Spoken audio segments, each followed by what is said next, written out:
qof dilaa ah oo heer sare ah ayaa yimid isagoo wata madfac weyn si uu u dilo 2 carruur ah. laakiin isla markii ay saddexdoodii gaareen albaabka, digniinta difaaca guriga ayaa si kedis ah u yeertay. ka hor inta aysan walaalka iyo walaashu falcelin, dilaagii wuxuu qarxiyey albaabkii birta ahaa ee guriga.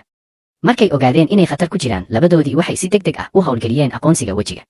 waxay galeen marin qarsoon oo derbiga gadaashiisa ah ka hor inta uusan dilaagu gudaha soo gelin. markuu gudaha galay, qolka wuu madhnaa. dilaagii oo caqli aad u sarreeya leh ayaa isku dayay inuu dabagalo, balse waxaa tuuray qalab qarsoon oo guga ah. isagoo xanaaqsan ayuu derbiga ku qarxiyey madfaciisii. laakiin ka hor inta aysan carruurtii neefsan, eygoodii 10 jirka ahaa ayaa si lama filaan ah u bilaabay inuu hadlo. waxaa laygu xil saaray inaan idin ilaaliyo markaa isiishan.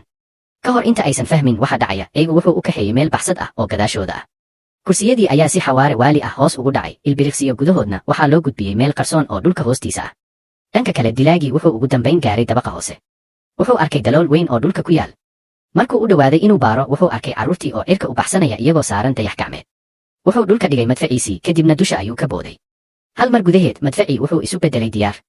laakiin qof walba wuu yaabay markii dayax gacmeedkii uu ka horreeyey uu ka dheereeyey xawaaraha iftiinka, waxaana markiiba laga waayey bartilmaameedkii. sida ay noqotay, hooyada carruurta waa saynisyahanka ugu weyn dunida. hal abuurnimadeeda mid kasta wuxuu beddeli karaa mustaqbalka dunida. si ay awooddeeda u helaan, ururka dilayaashu wuxuu qorsheeyey inay carruurta afduubaan si ay ugu qasbaan inay adeecdo. si ay u ilaaliso, hooyadood waxay u samaysay hub casri ah. markay hubka heleen, carruurtu waxay yeesheen kalsooni weyn. waxay heleen fikrad waali ah inay burburiyaan ururka dilayaasha oo dhan. labadoodii waxay si qarsoodi ah u galeen xarunta xakamaynta. iyagoo adeegsanaya xogta badan ee nidaamka ku jirta, waxay si dhaqso ah u heleen xarunta ugu weyn ee cadowga. iyagoo aan ka labalabayn, waxay howlgeliyeen boodista wakhtiga iyo meelaha.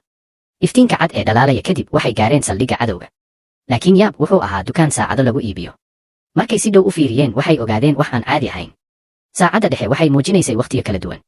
iyadoo u malaynaysa inay tani tahay furaha, walaashii ayaa si degdeg ah u rogtay dhanka saacadda.